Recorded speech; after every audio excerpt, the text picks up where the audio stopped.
que dice que inicialmente se encuentra a 20 PSIA. ¿Qué son PSIA? ¿Eso es?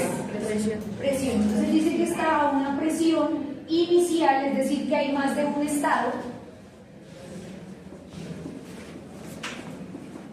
de 20 PSIA. ¿Y qué son grados Fahrenheit? Temperatura. Dice que esto ocupa un volumen de un pie cúbico. Entonces, un pie cúbico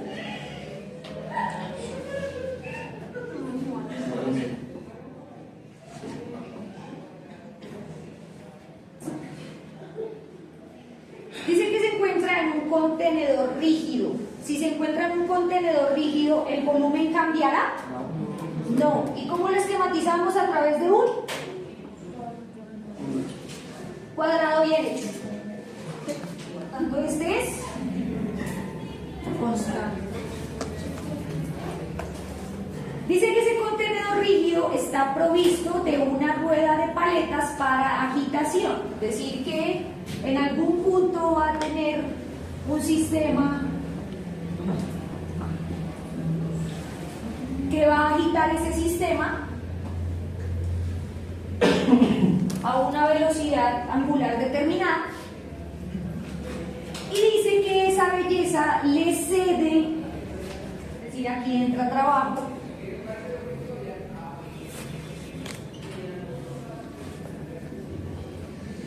de flecha de 5.000 libras fuerza por pie, ¿cierto? De trabajo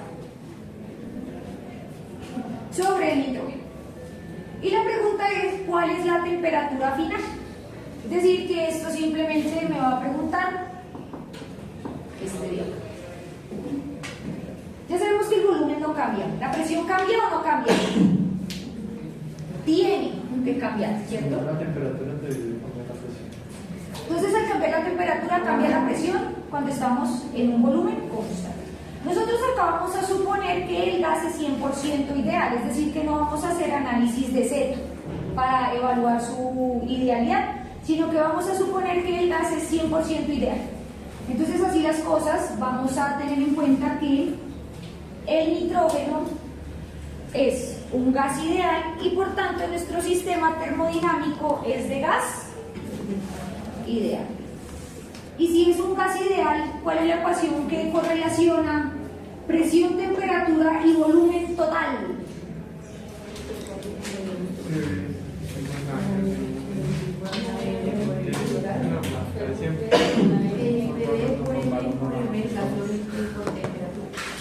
¿Cierto? Esa va a ser la ecuación que me correlaciona estas tres variables. Lo que no conocemos aquí, ¿qué es? La temperatura. ¿Conozco la presión? Sí. ¿Volumen? También. ¿La masa? ¿La R? Sí. ¿Temperatura? Sí. Entonces digamos que a través de la ecuación de gases ideales podríamos calcular fácilmente la masa. La masa. Pero para el segundo estado, ¿será que yo puedo hacer esto? ¿Puedo utilizar la ecuación de gases ideales? ¿Por qué? Porque para el estado la 2, temperatura y faltaría la masa. suponiendo que yo hubiese calculado la masa, porque y con el estado 1 yo podría calcular, ¿cierto?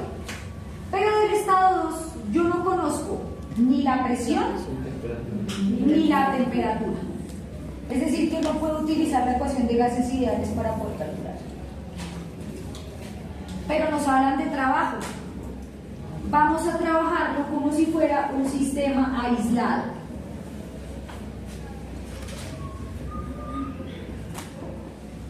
Eso tiene implicaciones sobre el calor, la transferencia de calor. ¿Qué pasa cuando un sistema es aislado? ¿Hay transferencia o no hay transferencia de calor? No hay No transferencia. la hay. Entonces la transferencia de calor va a ser igual a cero. Así las cosas, y como también nos mencionan en un trabajo, lo único que nosotros podemos implementar es la ecuación de primera ley para los sistemas cerrados. Y entonces nosotros estipulamos que esto sería la ecuación o balance de primera ley de la termodinámica, que es lo mismo que decir masa por la energía final, pongámosle aquí energía final, menos la energía inicial. Entonces va a quedar de esta manera. Nuestro balance de primera ley para sistemas cerrados. Y a partir de ese es que nosotros vamos a hacer nuestras determinaciones. ¿Cuál es el asunto? Y es que para sistemas en gases ideales, los cambios en energía interna se determinan a través del calor específico. El calor específico va a ser la cantidad de energía, estamos hablando de energía,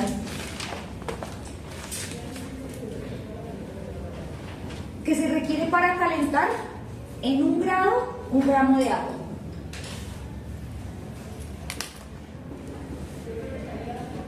Entonces va a ser la cantidad de energía en forma de calor que se requiere para aumentar en 1 grado Celsius 1 gramo de agua. Eso es básicamente lo que es calor específico. En este caso para el agua. Pero yo puedo tener diferentes sustancias. Es decir, que yo también puedo tener el calor específico del hierro. Y entonces será la cantidad de energía en forma de calor que se requiere para aumentar en 1 grado Celsius 1 gramo de hierro. Entonces eso es básicamente lo que es calor específico. Ese calor específico yo lo puedo tener de dos formas. Es decir, yo puedo tener calores específicos que se evalúan a volumen constante, o también puedo tener calores específicos que se evalúan a presión constante.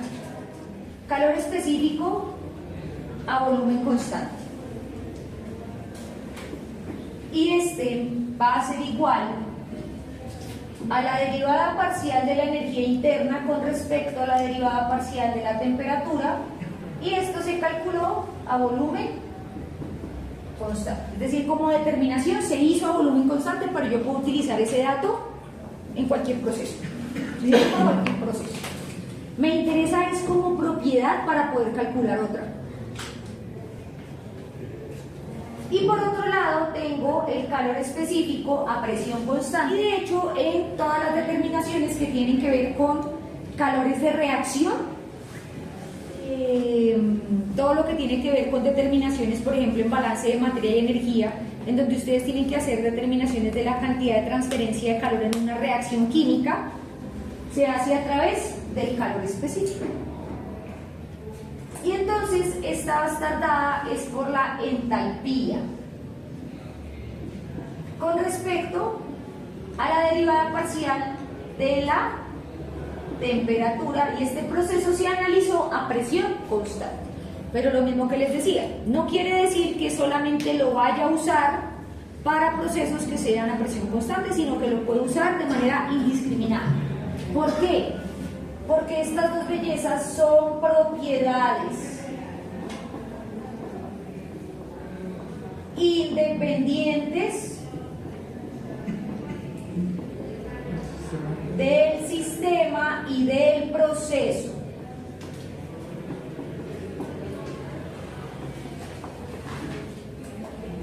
Entonces, esos dos valores me sirven para trabajar independientemente del sistema, si es abierto o cerrado, o si es un sistema que trabaja con gases ideales, con agua, con refrigerantes, en fin, con cualquier cosa. Hoy nos vamos a enfocar en el primero. ¿Por qué? Porque para los gases ideales la única forma de hallar los cambios en energía interna están dados por el valor del calor específico a volumen constante, o C sub P, fundamentalmente.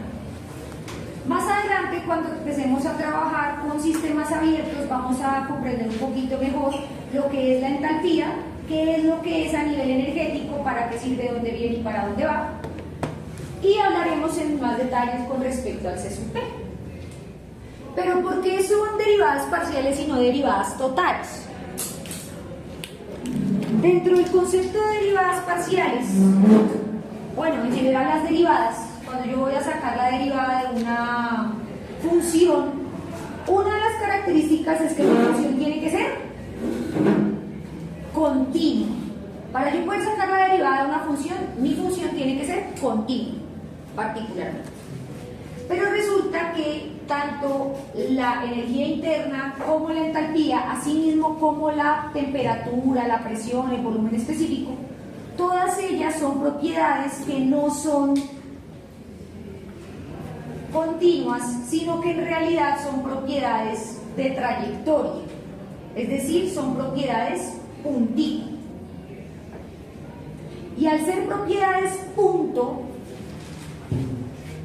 para poder calcular la derivada de este pedacito de trayectoria, porque de aquí para allá no hay nada y de allá para acá tampoco, entre este y este nosotros hablamos es en términos de derivadas parciales, es decir, como si fueran funciones discontinuas, entre comillas. Para determinar la diferencia de energías internas es necesario resolver esta ecuación diferencial y nos va a quedar de la siguiente manera. Partiendo del hecho que el C sub B es una función de la temperatura, nos va a quedar de esta manera. De una temperatura inicial a una final para el C sub B y por otro lado desde una energía interna inicial a una final para la energía interna al otro lado de la igualdad. De aquí simplemente nosotros podemos decir que la diferencia o la integral de la energía interna va a ser igual a la energía interna final menos la energía interna inicial una vez hayamos resuelto esa parte de la integral. Mientras que al lado izquierdo vamos a tener dos opciones. La primera de ellas es cuando C sub B es un valor constante y entonces sale de la igualdad. Es importante tener en cuenta que al ser propiedades de trayectoria siempre van a estar definidas o delimitadas entre un punto inicial y un punto final. Por eso se integran de esta manera. Cuando C sub B es un valor constante, nosotros vamos a utilizar los datos de la tabla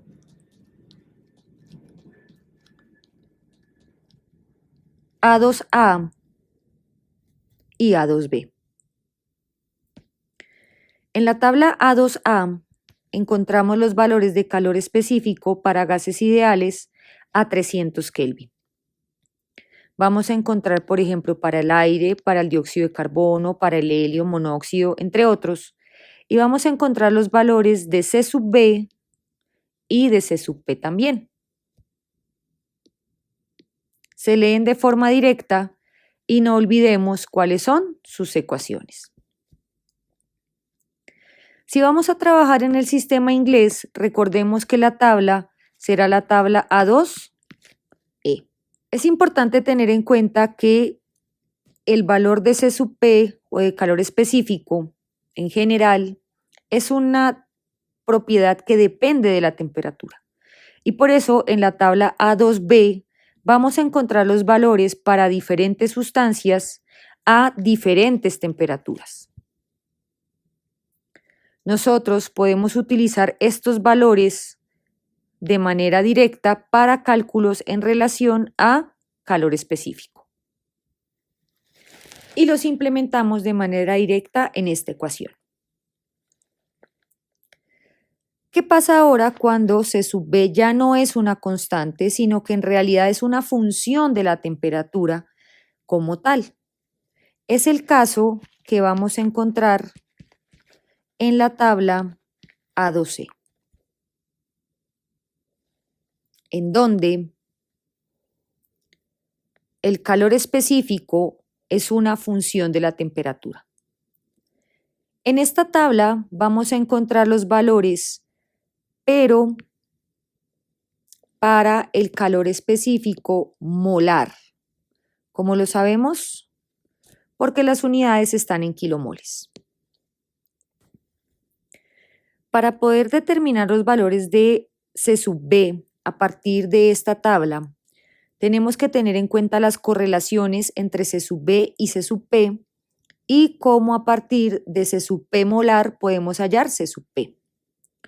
Es decir, que el C sub P es igual a C sub P más el R del gas y que C sub P es igual al C sub P molar sobre el peso molecular. Cuando yo encuentro los valores o realizo más bien las operaciones correspondientes, voy a obtener una función de la siguiente manera partiendo de esta original, en donde C sub B va a ser igual a esta expresión. De allí nosotros vamos a obtener una función que es dependiente de la temperatura por completo y los valores que vamos a utilizar de forma original serán A, B, C y D de esta tabla, los cuales están referenciados para cada una de nuestras sustancias. Es importante tener en cuenta que esta será la tabla con la que se trabajará el proyecto. De esta expresión que tenemos aquí, ¿qué vamos a obtener? En donde los valores de A', B', C' y D' los vamos a obtener después de haber dividido entre el peso molecular y haber restado el valor de la constante. Cuando nosotros integramos esta expresión con fines de hallar la diferencia de energías internas, vamos a encontrar lo siguiente. Y toda esta integral será igual a la diferencia de energías internas. Esta integral la podemos resolver fácilmente partiendo la integral para cada uno de los términos y teniendo en cuenta que la definición de integral para una variable es la siguiente. Y al resolver cada uno de los términos de mi integral, vamos a encontrar fácilmente el valor de la energía interna final menos la energía interna inicial. Y estas son las dos formas en las que voy a encontrar los valores de C sub B. Porque a pesar de que una y la otra se calcularon a condiciones completamente diferentes como propiedades, existen correlaciones entre ellas. La primera de ellas es ese valor K. K en particular es la relación entre, entonces aquí pongámosle correlaciones. Y es que K es la relación entre C sub P con respecto a C sub P. Esta es mi primera correlación. Entonces, si yo quisiera pasar de una a la otra, pues simplemente utilizo el K de acuerdo a las tablitas y podría hacerlo sin ningún problema. Siempre y cuando ambos valores estén a la misma temperatura, porque K también depende de la temperatura.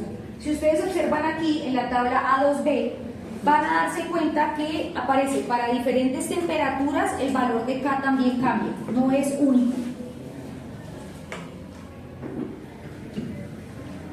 Y nuestra segunda correlación entonces tiene que ver con C sub P y C sub B.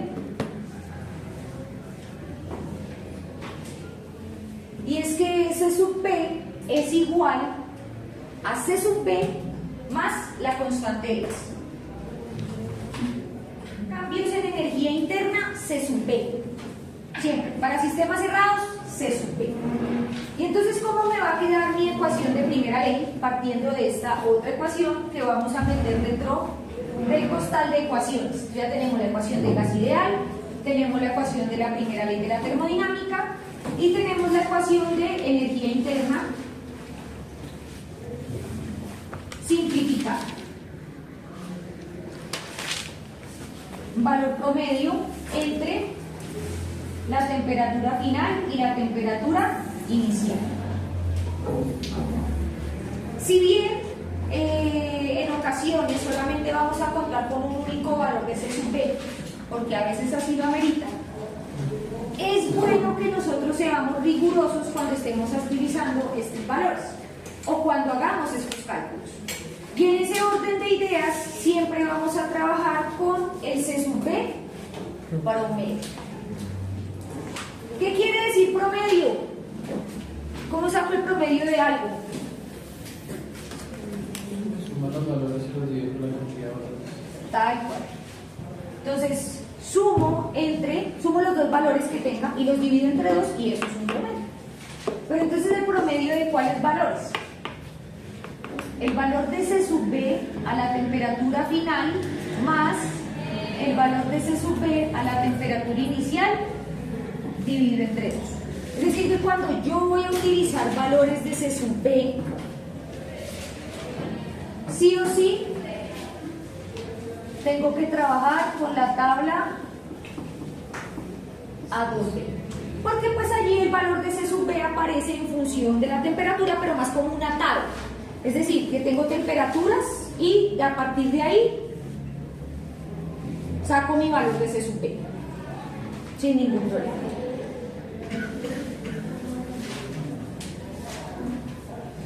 Y así lo vamos a utilizar para este ejercicio.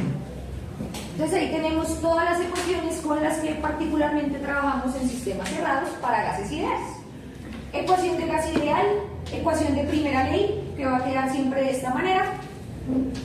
Mi ecuación para determinación de energía interna o la diferencia de energías internas. Y cuando tengo que calcular el C sub B promedio. ¿Sí? Ya tenemos todas las ecuaciones y entonces vamos a implementarlas para poder calcular lo que nos interesa, la temperatura. Es evidente que ya habíamos dicho que a través de esta ecuación no la podemos calcular. Directamente con la ecuación de energía, ¿aparece temperatura por algún lado? No. Pero cuando nosotros nos vamos a la energía interna, sí podemos tener una correlación en función de la temperatura. Entonces al final, siempre que nosotros vayamos a trabajar con gases ideales en sistemas cerrados, nuestra ecuación de primera ley nos va a quedar de la siguiente manera. Calor menos trabajo es igual a la masa, ¿cierto? Por C sub B promedio por la diferencia de las temperaturas, ¿cierto? Es decir, porque este pedacito lo reemplazo por todo este pedacito. Y entonces, siempre que vayamos a trabajar sistemas de gas ideal cerrados, vamos a trabajar con esta ecuación.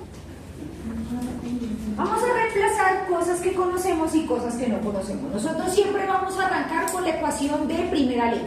Siempre que estemos trabajando en sistemas que tengan que ver con trabajo, calor, cambios en temperatura, primera ley, indiscutiblemente. Y entonces empecemos a simplificar esto en función de las cosas que conocemos. Dice que es un sistema aislado. Entonces, ¿qué pasa con el calor? No hay, ¿cierto? Chao. Entonces decimos que es cero. Dice que hay un trabajo flecha. De 5.000. ¿Hay trabajo o no hay trabajo? Sí. Entonces vamos a dejarlo trabajo flecha. Y ahí vamos dejando. La masa, ¿será indispensable en este cálculo? Obvio, ¿cierto? ¿La podemos calcular? Ya dijimos que con las condiciones iniciales podemos calcular la masa a través de la ecuación de gases ideales. Entonces check. C sub B promedio. ¿Será que yo puedo calcular un promedio de C sub B? No, porque ¿saben que no conozco? Una temperatura. Como no conozco la temperatura final, entonces me toca ceñirme a trabajar con la temperatura inicial. Este es el dato que no conozco, es mi interrogante. Y por otro lado tenemos temperatura inicial. ¿La conozco? Sí. Sí. Listo. Entonces, ¿cómo me queda simplificar esta belleza? Pues vamos a tener menos trabajo de flecha es igual a la masa por el C sub B a la temperatura inicial por la temperatura final menos la temperatura inicial. Esa quedaría ya simplificada mi ecuación. Y listo. Ya tenemos la ecuación con la que vamos a trabajar. ¿Cómo nos queda resuelta la temperatura? Porque eso es lo que yo necesito, ¿no? Es lo que necesito calcular. Yo ya sé que tengo todo esto, me toca despejar la temperatura final. ¿Cómo me queda despejada? ¿Qué será igual? ¿Cómo hago yo para resolver esto?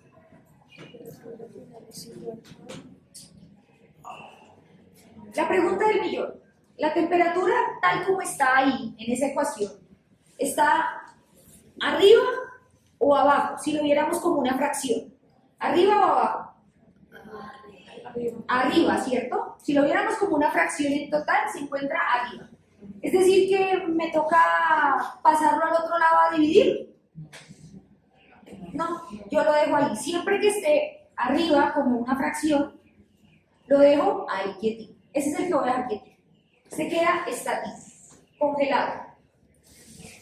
Y entonces, ¿qué le sobra a esa temperatura? Temperatura inicial. Pero ojo, esto está dentro de un paréntesis. O sea que primero me toca resolver lo que esté por fuera de ese paréntesis. Entonces, esto que está multiplicando pasa a. Entonces tenemos trabajo de flecha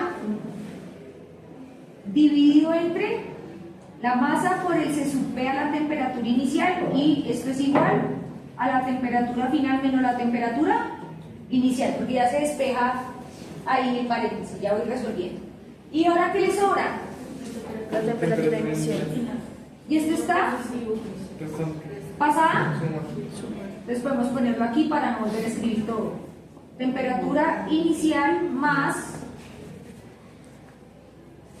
todo esto es igual a la temperatura final. Y entonces así es lo que vamos a tener que resolver. Por eso siempre es muy importante que ustedes siempre tengan el mismo esquema de solución. Nuestro esquema completo, las diferentes ecuaciones con las que podemos trabajar, aunque no las necesitemos, ¿cierto? Porque solamente con verlas y saber que no tenemos un dato, podemos hacer ciertas simplificaciones. Establecer ecuación de primera ley completa, independientemente que de inicio el sistema nos diga o el problema nos diga que el sistema es aislado, o que no hay transferencia de calor, o que no hay trabajo, independientemente de eso, la montamos completa. Simplificamos lo que corresponda, establecemos la ecuación con la que vamos a trabajar y hacemos el despeje de acuerdo a lo que vayamos a calcular. En ocasiones nos pedirán el calor, en ocasiones nos pedirán el trabajo, en ocasiones nos pedirán el valor de C sub B, o incluso la masa se puede trabajar a partir de la ecuación de primera ley. Entonces, a partir de la ecuación de la primera ley yo puedo calcular calor, transferencia de calor, trabajo, masa, C sub B y las temperaturas. Con la ecuación de primera ley yo también puedo hacer cálculos de las diferencias de energías internas también. Todo depende de qué es lo que me estén pidiendo y con qué datos contemos. ¿Queda claro cómo se despejó esto? ¿Sí? ¿Segurísimos? Listo. Entonces ahora sí, ¿cuál es el siguiente paso? Ya tengo la ecuación con la que voy a trabajar. ¿Ahora qué hago? Unidades.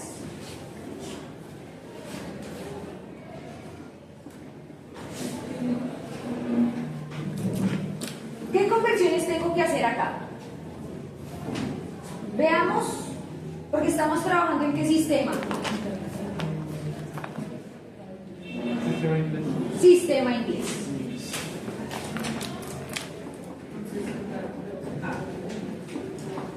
Entonces trabajamos con los datos de la tabla A2E,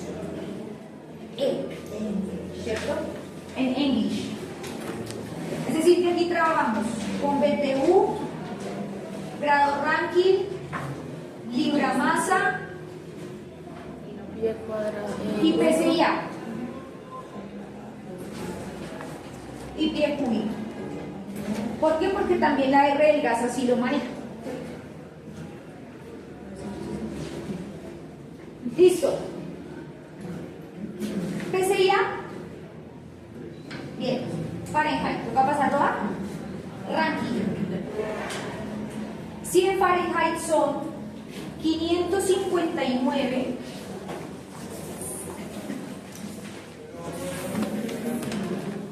.67 grados Rankine.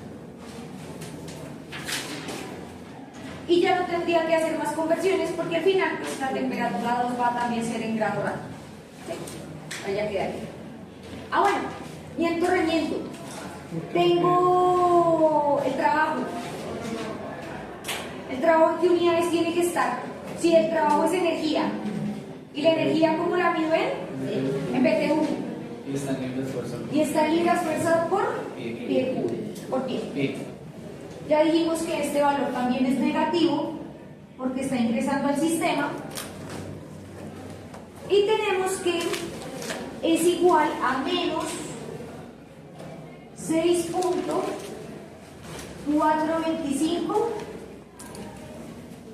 BTU. Esa es la equivalencia de esos 5.000 libras fuerza por pie a BTU.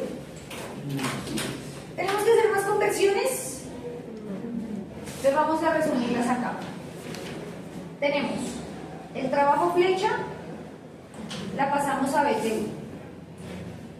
Y por otro lado, la temperatura 1 la pasamos a grado Rankine y no tenemos que hacer más conversiones. Una vez que ya tengo las conversiones hechas, vamos a hacer los cálculos. ¿Cuál es el primer cálculo que tenemos que hacer? El de la masa. El de la masa. Y entonces, tenemos y la masa es igual a, ¿cómo me queda para despejar la masa de acá?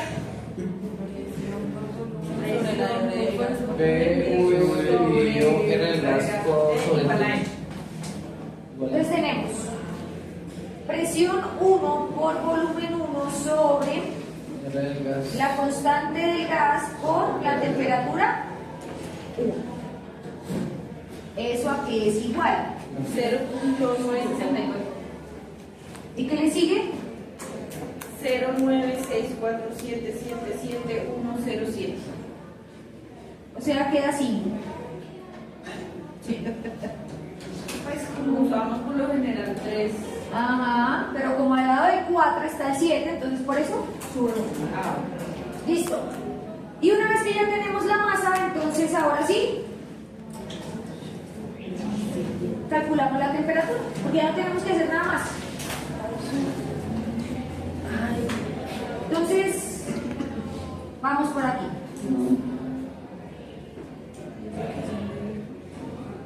Temperatura final. Tenemos temperatura inicial en Rankine, ¿cierto? Que son 559.67 grados Rankine más menos el trabajo flecha.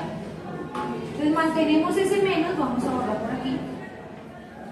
¿Y cuánto es el trabajo flecha en BTU? 6 menos 6. Menos 6,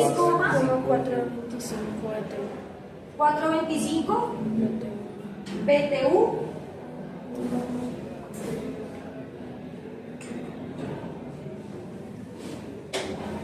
sobre la masa que acabamos de calcular, libras masa, por el C sub B a la temperatura de 100 Fahrenheit. Entonces nos vamos a la tabla A2B y vamos a buscar a 100 Fahrenheit 0.178. Sí. Ese es como dice arriba, BTU. libra masa.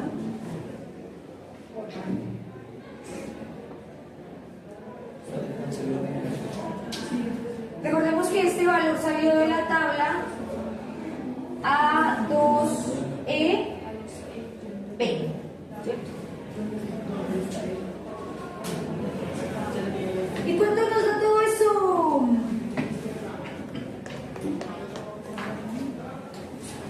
Recuerden que si estamos en una calculadora lineal, este pedazo hay que meterlo entre paréntesis, ¿no? 71, 66, 33, 7166903. 7. Grado ranking. ¿Por qué quedan grados ranking o por qué quedan valores de temperatura? Este pues obviamente tiene temperatura, no hay ningún problema. BTU se va con este BTU. Esta libra masa se va con libra masa. Y eso no se puede porque se está sumando. Y si nosotros hacemos extremos, multiplicación de extremos, Como ranking sobre ranking. este va a quedar arriba. ¿Cierto? Porque aquí no hay ranking, queda solito. Entonces el ranking queda arriba y se suman los dos, no hay ningún problema.